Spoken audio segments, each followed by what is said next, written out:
Hi, good morning. Welcome. My name is Erica Morgan, and I am the Director of Programs at Dress for Success. And welcome to Empower Her, our virtual monthly series.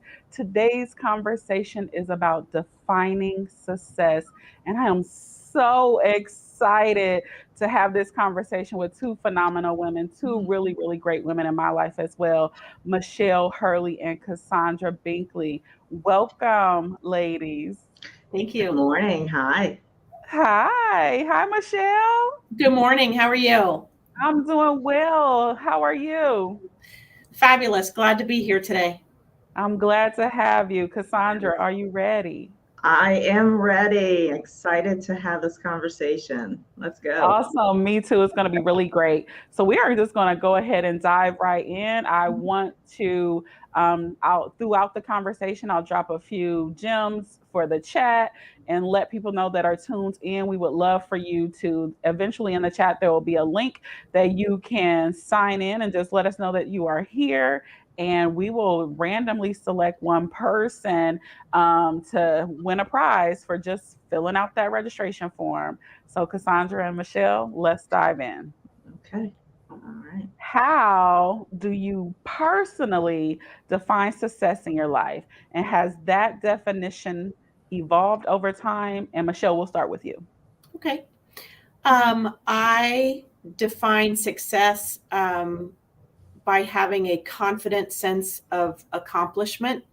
I have to admit that for many years that only meant professionally, but now that I'm a bit older, I realize that it means personally and professionally, and the stages of our life obviously changes our outlook so much. And I know that success to me now has a lot to do with the pride I have in all of the relationships I'm able to build, whether that's my family, my friends, my coworkers, or what community I am a part of every day. So I definitely think it becomes a very personal um, goal and definition just by way of aging through it and realizing what's really important. I Yeah. love that. Thank you. And what about you, Cassandra? Well, I really echo everything that Michelle said. It's absolutely spot on. As a mother, initially, I did define success as ensuring that my kids didn't die that day. I felt like that was, spot on.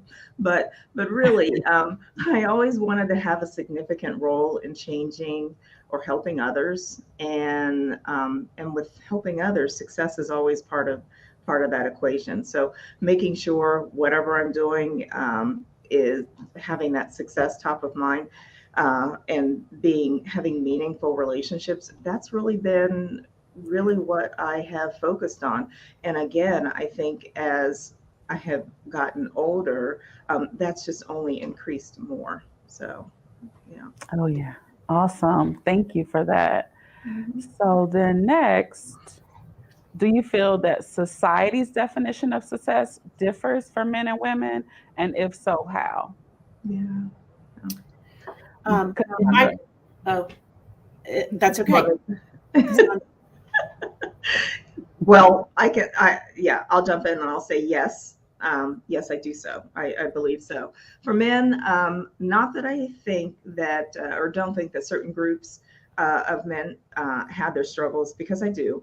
But even now, there's an unspoken expectations that women must be excellent all around in work, home, family, etc., and that there's less room for error with women.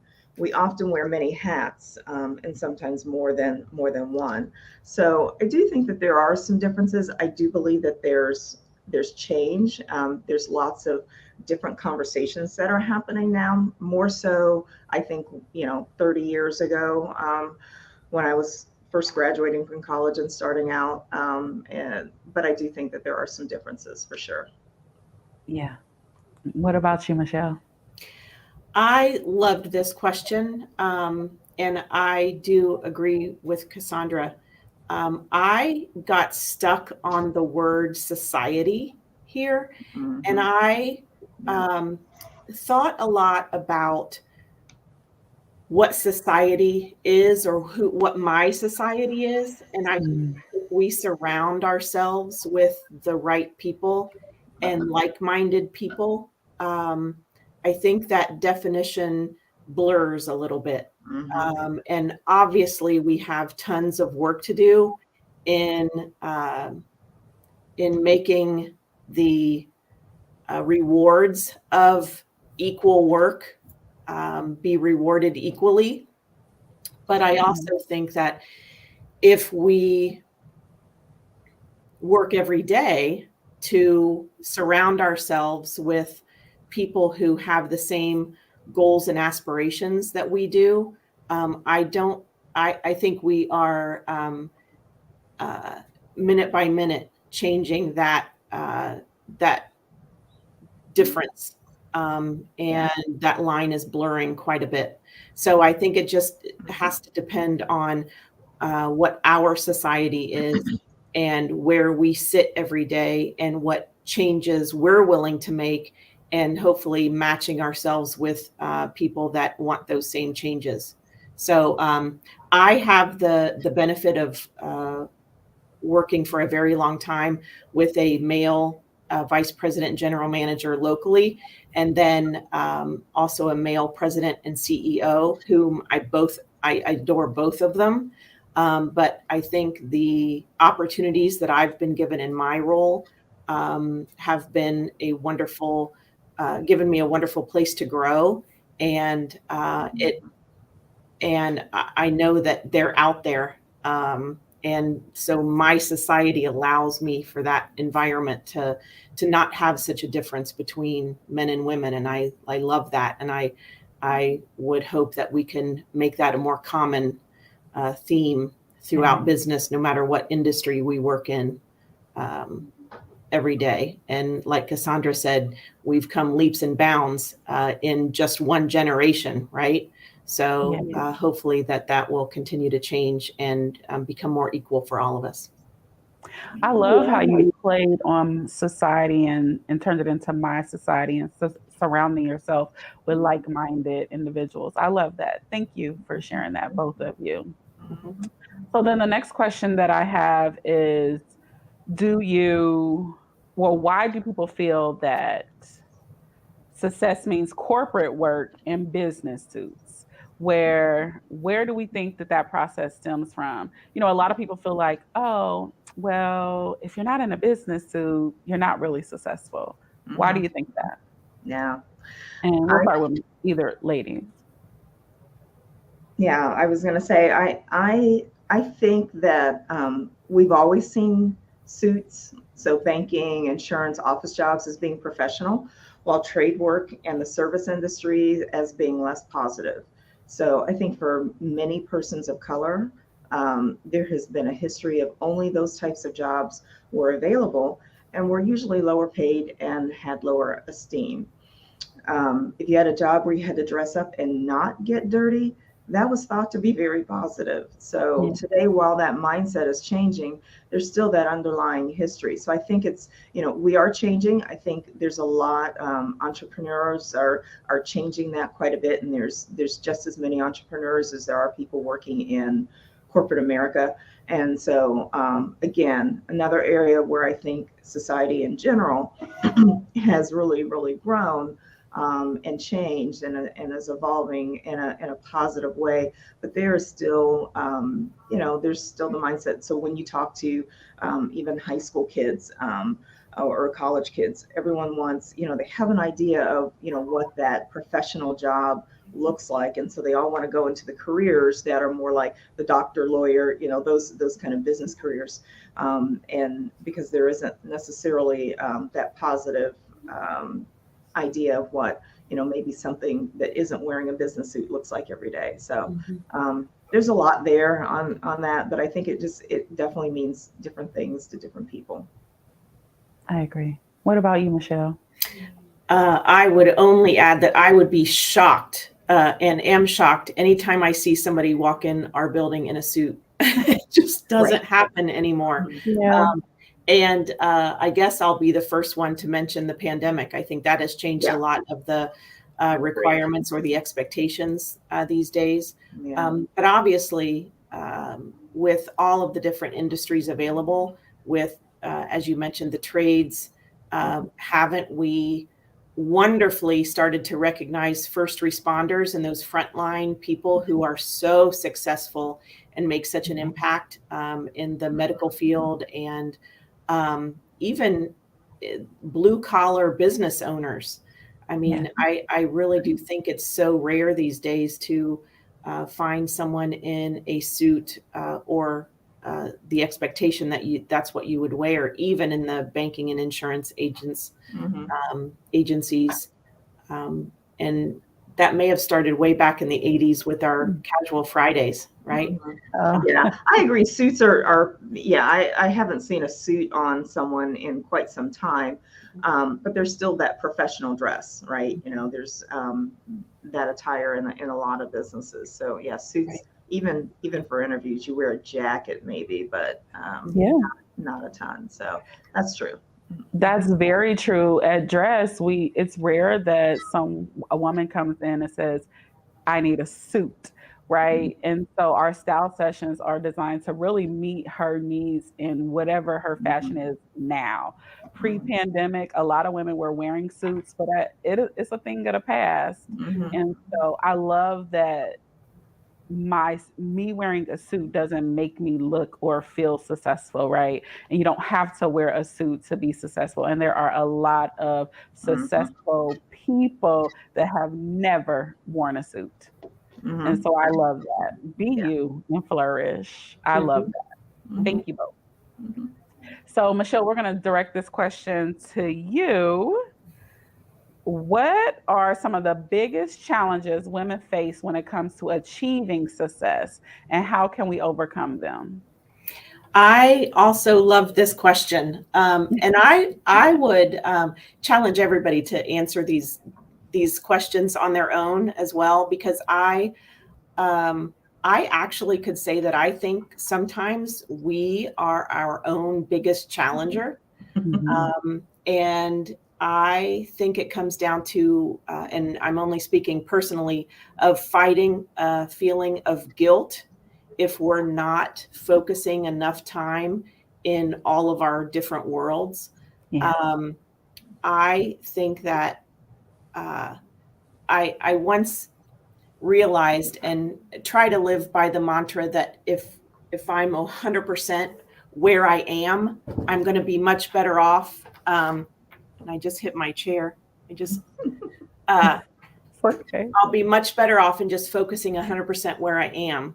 So that's my biggest challenge in fighting that sense of accomplishment and success, is just thinking that if I'm not constantly juggling all things all the time, that I'm failing in some way.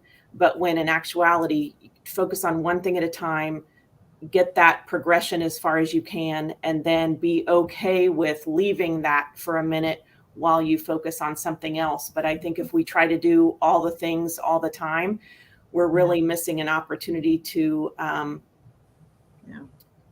feel like something has either been completed, and isn't that something I think we all strive for. I just never sometimes feel like I'm finished with anything and that it's never ending. But to focus 100% where you are, that gives us a chance to feel successful and accomplished and complete something, and feel like we've gotten there. Nice. Yes. Cassandra, did you have anything you wanted to add to that? Yeah. So I think it's interesting. You know, we all come at things with our own perspectives, right? So there's the personal side, and then there's also kind of the external, again, the external society, what shapes you and how that affects you and your work and your life and that. And so I think when it comes to personally, you know, having someone in order to overcome and be able to achieve success in whatever area, that you're looking for. Having people in your corner, that can encourage you and help open doors, and that your personal network is really important. But from the external perspective, so from the workplace and businesses and kind of society overall at large, women need flexible work arrangements. Women need, obviously pay equity, and there is still in some areas, not in all, but there is still in some areas race and gender bias. And then women also need access to meaningful role models and sponsors. So I think having people that are able to kind of help pave that way and move things forward for them is really important. So that would be probably the things that I would add to that. I love both answers. Thank you so much for those. We'll take a pause here just to reiterate to those that are tuned in, welcome and thank you for tuning in. We do have a Google Doc that we dropped in the chat. If you want to go to that link and just let us know that you were here, feel free to do that. And then also feel free to drop a question in the chat at any point, and we will make sure that we get to your questions as well. So we're just going to keep on going. So, in your opinion, what role does personal fulfillment play in defining success, Cassandra? For me, if I don't have some aspect of what I'm doing that is personally fulfilling, I find I get easily frustrated and dissatisfied, to be honest. So as human beings, I think we all have something internally that requires most of us to seek out areas of fulfillment in order to feel whole. And so I think that's a big piece, is just kind of knowing what that is and then being able to incorporate that in your daily life. So yeah, knowing is definitely important. Michelle, what about you? Do you have a response to that? We've all heard the cliche, do what you love and you'll never work a day in your life. Yes. I have a fun job though. I get to work in radio. But the personal fulfillment, number one, top of the list, top priority. I feel like if it's a struggle, or you're not working with people you enjoy, or at least challenged by what you're coming to work to do every day, wow, what a sad state to try to be motivated and give it your all every day. So I talk to my husband a lot about, it's not a contentment isn't a bad word. It doesn't mean that you've settled for something. It just means that you're happy where you are. And I think if you're not happy doing what you're doing, find something else to do. But I would consider that personal fulfillment number one. I love that. Personal fulfillment. If you are not happy doing what you're doing, find something different to do. That's a gem that needs to be dropped. I love that. See, every time we drop gems, I love it. So how do you balance the pursuit of success with other important aspects of your life, such as family, relationships, and self-care? And Michelle, you can kick this one off. This is a tough one. We're in a place here because we have typically, up until recently, had a kind of a standard or an expectation that those of us who have the more of the administrative positions at the office and as part of the teams, that we're here, a certain hour we start and a certain hour that we leave. And that's also to be accessible or available to those of our teams that need us. But I honestly think it's a new day. And when looking for ways to accomplish life, we have to, and that's what I'll say now, I'm not leaving early, I'm just doing life, right? Or I'm not coming in late, I'm doing life. I have other life things happening in different times of the day now that I might not have had before. And again, there's that guilt word when we break out of those habits and try to make sure that we're accomplishing all that we need to within 24 hours. It is a struggle, but it's always something that I'm striving for. And this is one of probably my biggest challenges currently, is realizing that there are many different things that I need to accomplish in a day, and not all of them have to be at my desk. So that's where I try my hardest to figure it out, and just realize that my waking moments are my schedule, not just that whole 9 to 5 Yes. situation. Mhm. Yes. I just want to take a moment to say, I'm doing life, right? I'm not running late. I'm not leaving early. I'm doing life. Mhm. That, if Mhm. we started to speak that, the guilt would leave, right? Yeah. I'm doing life. Michelle, thank you. Mhm. Thank you Mhm. for that. Cassandra, what about you? Yeah, so I again, I thought this was also an interesting question. There's just not enough hours in one day to really excel or have wins in all the areas that we function in, right? So some days we might be, some days it's really, we're really good. Mhm. But generally, let's be honest, we're really not. So I like to look at things from a high level view. I know I may not achieve success, and I use air quotes on that, in all areas, obviously every day, but I strive to do so over time. So it's a balance game, I think. And generally, life will tell you when you need to put more focus on family today, or if you find yourself tired all the time, realize you need to focus on self care for a time. And each of these can look, it can look differently for everyone and different times. So self care isn't always participating in the nap ministry, although sometimes that is in order, right?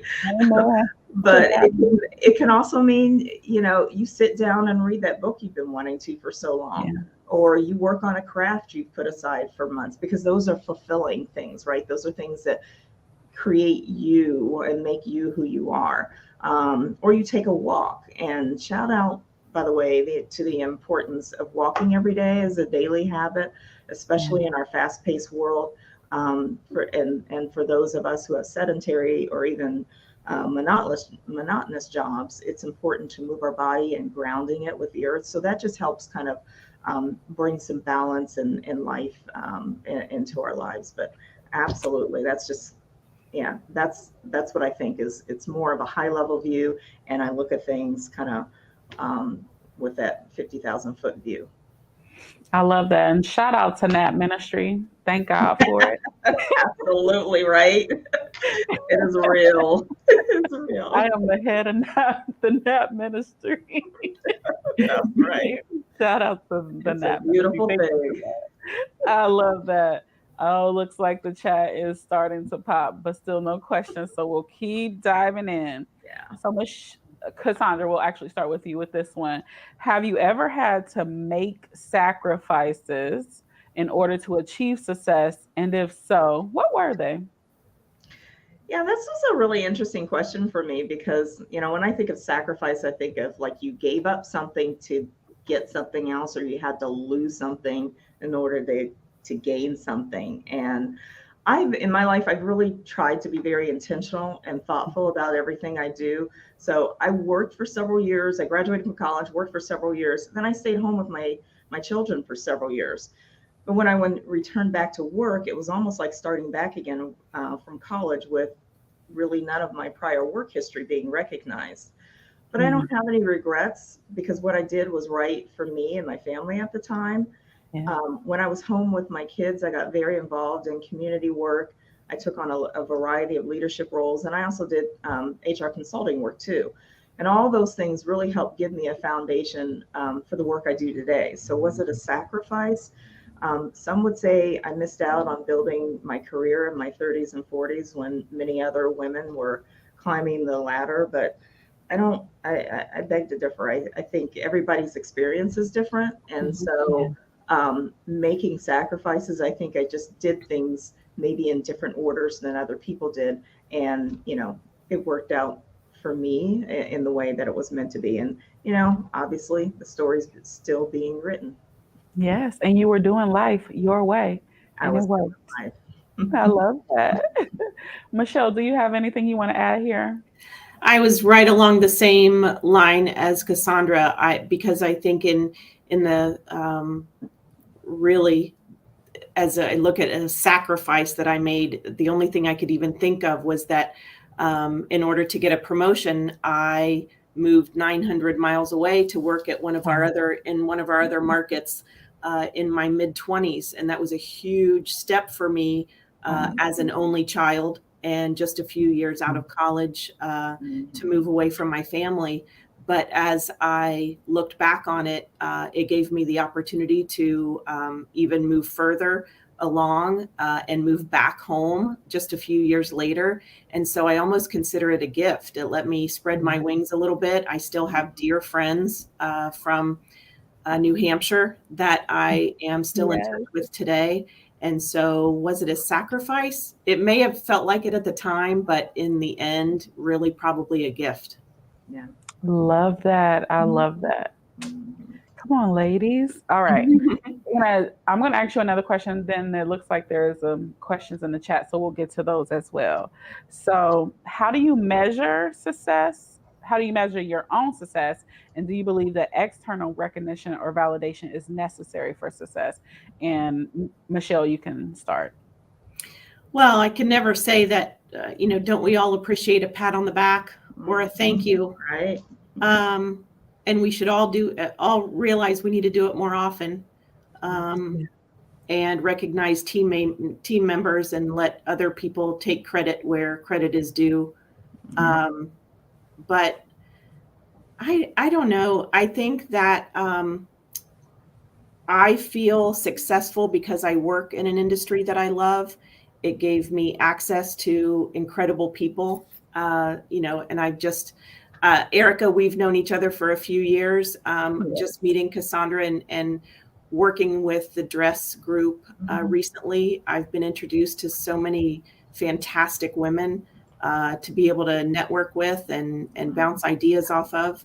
And I think that maybe that looking for that respect or a recognition as an industry expert or having people come to you for questions or advice is actually a huge compliment. Yeah. So sure, everybody wants a pat on the back, but I think as long as, again, we feel like we've accomplished something or having a confident sense of that accomplishment is all really the recognition that I think I would need.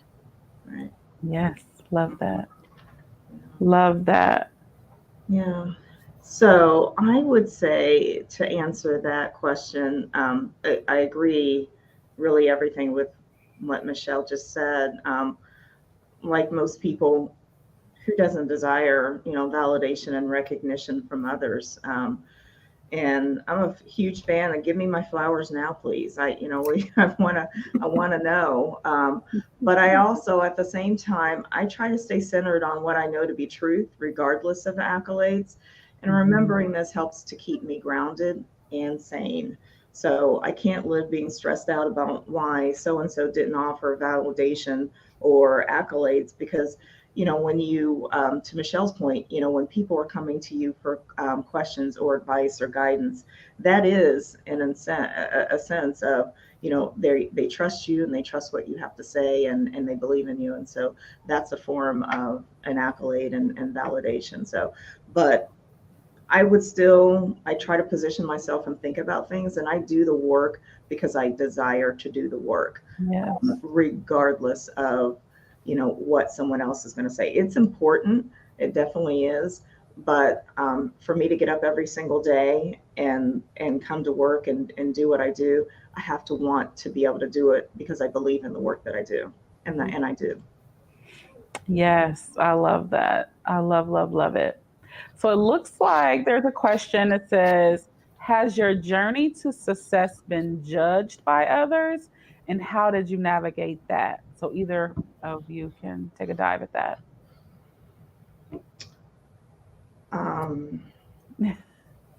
I don't know that I've experienced judgment from others about my journey. So I don't think so. you also don't know what you don't know either, right? Yeah. So, Mhm. I was processing that question as I was saying that, and I think that there may have been things, that may have happened, but I was protected from that. So, Yeah. again, I do me. So, Yeah, I'll kind of dive in here a little bit. I know that I have had the opportunity to work in different realms. And so I started out in childcare, and then from childcare, kind of blossomed into working with the homeless. And the homeless went to working with a specific population of the homeless. And a lot of people question why you want to work in the shelter, why do you want to do that type of work. And to me it was impactful because it was something that I felt like I needed to do. I desired to do it, and I was created to do it. And I've always had a belief that everybody deserves a home, so why not me? Why not be that voice for them? So a lot of people, I don't want to say that it was judgment, but there was questions like, will I be safe? And yeah, all of these things, specifically because the shelter was all men, and I was a woman running that shelter. And so there were a lot of questions as to why do I think that that is something that I should be doing. And so, yeah, yeah, and but for me, I was doing it because I knew that I needed to be. And in that world and doing that work, I met Michelle. I was honored because I really just trusted the process and knew that I was where I was supposed to be. And from that work led me then to dress. And so people may not always understand your journey, but it's mhm, not meant for everybody yeah. to understand it. It's my journey for a reason. It's your journey for a reason.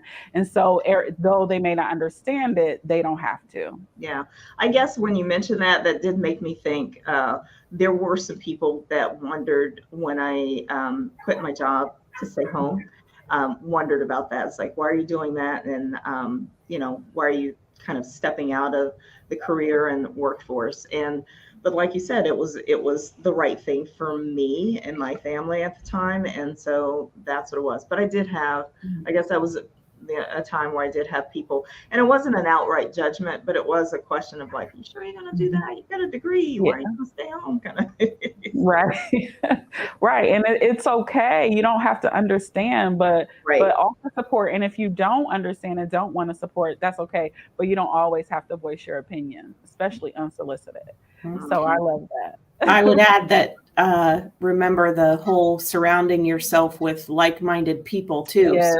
Yeah. if you are not getting the support or being raised up by those people that you would expect it from, um, find some other folks that Mhm. that can see your vision and know what you're trying to do. Definitely have to keep the positive. I'm oft accused of having rose-colored glasses. I said just because they're rose-colored doesn't mean I don't know that they're there. I Yeah. choose to wear them, Yeah. and I'd much prefer looking at the positive, and trying to come up with a more positive path than focus on the negative and find something to wallow in uh, a lot of times. Absolutely. Absolutely. That was a great question. Thank you for dropping that in the chat. I'm just gonna check the chat to see if there are any other questions before we move on. Yes, self-care looks different for all of us, but it's imperative. Absolutely. Thank you, Bridget, for that. Thank you. Is there another question in there that I see? All right. Well, it looks like there might be oh, people often say the journey of success is not a straight line. What Mhm. advice would you give to young women coming up who believe they have to have everything in their career figured out? Ooh, that's a Mm. good question. Which one of you want to dive into that? Looking back on it now, it's scary to think that any of us would have been expected at 22 or 23 or even 30 to have it all figured out. So Absolutely. my 17-year-old daughter, we're in the process of the college prep, right? And thinking Mm, about all of the things that she has to have in order to fill out this college application. And to even think that she is lacking in something already trying to be accepted to one of these colleges just makes me sad, because she's an awesome young lady. And that just made it all very clear that at that age, or any young age, how many of us go into college with one major and come out of it with a different major? Or as you come into a career, I think also that a lot of the young folks that I'm meeting coming out of college and looking for that, landing their first job, are looking for something where they're going to be forever. And I think maybe if you just go ahead and accept that your first, second, third, maybe fourth job are stepping stones, and take the best of each one and figure out where you fit. And what do you, if you had a meeting on your calendar today that you absolutely could not wait to get to work to have, or with the people that you're going to meet with, then what is it about that subject or that topic or that program or project is it that's got you so excited, and maybe think, okay, that may be something where I could maybe steer, where the passion would be all the time and not just one little aspect of what you do in your job. But I think, looking back, and if hindsight's 2020, take it easy on ourselves, not to think that it has to be, that we have to have it all figured out right from the beginning. Yeah. I agree wholeheartedly. I do as well. I think you're spot on there, especially with thinking about different things that you may want to do, because you really don't know when you're in your 20s and starting out. You have book knowledge, you have passion, you have drive. But I think, so my dad used to always tell me, sign up and do whatever it is that you're interested in, volunteer or accept the assignments, do the extra jobs, responsibilities that are outside of your job, because you thought about it as it's more tools for your tool belt, and you may need that at some point. It may not be necessary today, but it might be something that you could use down the road. So experiment, has some variety, has some choice. But the real advice that I would give is a couple of things. I would strive for balance, patience, and really knowing yourself. These things everyone should master. Balance will help you keep you organized and sane, and will allow you to give yourself grace, because we're usually hardest on ourselves and give too much space to our inner critic. And if you truly know yourself, you will not only know your limitations, but areas where you excel. And this knowledge is powerful. It's really powerful to really know yourself. It'll also keep you from doing things that are out of your wheelhouse, or things that will stress you and leave you with regrets later. So, and I'd also say to find a trusted person, sister, who can really be honest with you, and don't be afraid to share your deepest, darkest thoughts and fears. She will help you when you need it. That friendship should come at no cost. It's the kind where you can go for months without talking, and you pick up without never missing a beat. But those are the things: really understanding yourself and having balance and giving yourself grace and allowing yourself to experience things, so that you really get to understand what you really like to do and what you don't want to do. Because you don't have to be great at everything, and you don't have to like everything. And to really be okay with that and know that internally is really key. Yes, I love all of that. Strive for balance, patience, and knowing yourself. And the key thing that I took away from that, because I say it all the time, is grant yourself grace. That's the number one Yep, thing that I would tell any young person, any woman. absolutely. Um, Grant yourself grace. You do not have to have it all figured out today. So I No. love that you both mentioned that. Grant yourself grace. I love it. Great question. Just a reminder that there is a Google Doc, so let us know that you are here. I see that there's quite a few people tuned in, so there's a link in the chat that we would love for you to fill out and let us know that you are here, you attended. And for those that do, will be entered into a drawing to receive a beautiful prize from Dress for Success. So make sure you do that. And so we're going to keep on going. Are there any more questions all right, we're going to keep working it out. The next question is, Cassandra, how can we encourage more diversity and inclusivity in the traditional definition of success, especially for marginalized groups? Yeah. So I think as women, uplifting women, it's key.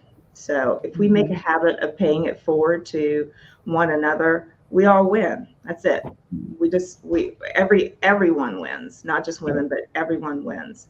So as far as marginalized groups, I'd say supporting other businesses, diverse businesses, arranging your schedule to be able to receive services for that service provider, being flexible, offering support to connect someone with others who can help that person be more successful, writing letters, recommendation or reviews and positive reviews.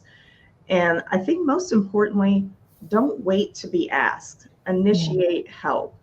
Ask, how can you help someone? What do they need? Just asking is really powerful. That lets them know that they are seen, and I believe that's huge. Yes, I love that. Ask for help. I love that. Keep the party going. All right. So, can you share a time when you felt particularly successful and what contributed to that feeling? Oh, I love this question. I'll start, and I briefly mentioned it a minute ago, but I've been in the business for quite a while, and I had never had the opportunity to sit on a board before, and kind of had in the back of my mind the top two choices, and this year the invitation to sit on the Dress for Success board and meet and be able to work with probably 25 women in such diverse backgrounds, diverse positions around Columbus. I thought I knew quite a few people, and realized that the environment is much larger than me. And that has been a time knowing that I've achieved one more of my goals at this age was very exciting, and it was an honor. So that was a particularly successful moment in my mind. Yay, welcome. We love having you. That's true. I have to say, joining the dress board was also definitely a highlight of my life, for sure. I think, when I think about times when I was or felt very successful, it's whenever something that I had a hand in doing was helpful to someone else. I think of a lot of things from a mission standpoint, and being able to impact someone else where they either are able to be moved, they have resources that they didn't have before, and they let me know. That's really, I feel like that's mission accomplished. Yes. So that brings me joy, and I get a lot of that with dress. Me too, every day. I love that. And I love being able to work alongside the two of you. Absolutely. Awesome. The chat says we love our DFS board members. Well, we do. All right. So it doesn't look like there's any other questions in the chat. So we are going to begin the wrap-up process. But I do have one final question for both of you. And I'm excited to hear what you have to say. I think that you kind of touched on it a little bit, but I'm excited. So what advice would you give to young women who are trying to define success for themselves? And how do you navigate the challenges of pursuing it? Who starts? Either one of you, I feel like you both have a word for us. I'll start. I feel very lucky to have been in a career this long at the same place. I just had a little 2-year hiatus in the middle, but in total have had the opportunity to work in a company that I love and I'm very proud of for a very long time. I'm not the boss of the building, but yet I don't strive to be the boss. Yeah. They do a lot of things that I don't necessarily have interest in or want to tackle at this point in my life. So I am content in my position, and I would pose a challenge to everyone in their professional life that if you're not presented with the opportunity in your role to be heard or to grow, to excel, to lead, if that's what you would like. If you don't have an opportunity to own the hill that you're on, create your own hill. Start where you want to be and build it up around you. I think it's a tragedy to stay in a place that you're not happy because that everyone else feeds off of that negative energy, and it's really not fair to you or to them. So to be frank, my advice would be to take personal responsibility for your positive environment and your success. Try not to point fingers and blame others for holding you down or holding you back, and find and put yourself in the environment that's going to be best for you. Love it. Love it. Thank you for sharing that. Cassandra. Yeah, I guess I think that's really spot on. I'm not sure what else I could add to that, but because that was beautifully said, Michelle. I love it. I love it. So a few things though. I do think that it is important for the personal responsibility, but I also want to be mindful that people have different circumstances, a variety of circumstances. And so it's important to be able to understand where you're at and surround yourself with people who can support you. I'm a firm believer, if a career is what you want, then do what you need to do to get the career that you want. But at the end of the day, life and who you are at the end is going to be more than your job.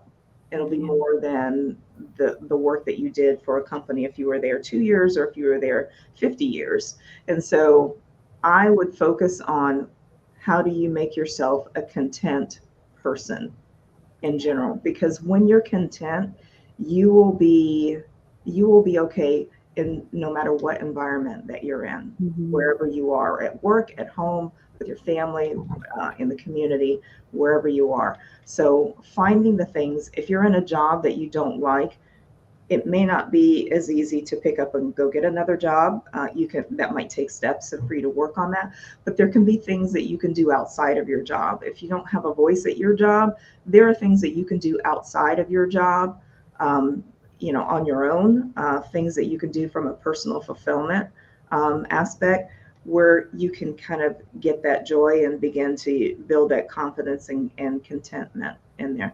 So really, I would think about yourself as a whole person, not just your career, your job, and really not even just your family either. But how can you be content as an individual person? Because that's when you'll be able to sleep well at night and say that you're successful.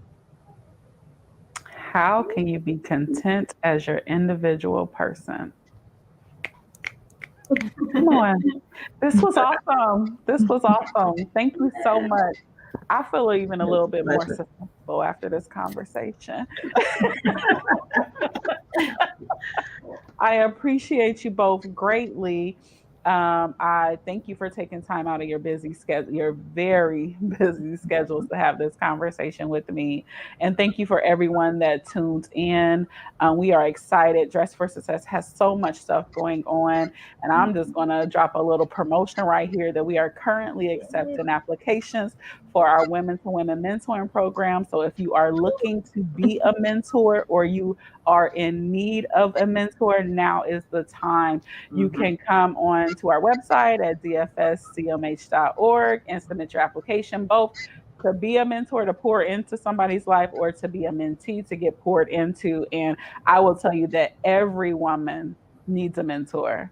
And so the program runs for 6 months from May to November with a phenomenal year-end celebration in December. So you still have time to submit that application and be a part of the work of dress. We also have our professional women's group coming up on April 27th. So tap into our website, tap into our social media platforms, and stay connected to the work of dress. We would love to see you in our programs and tuning in each month to our Empower Her virtual series. Have a beautiful rest of your day. Enjoy the sunshine. And thank you for tuning in. And thank you both. Thank you. Thank you. Bye now. Bye.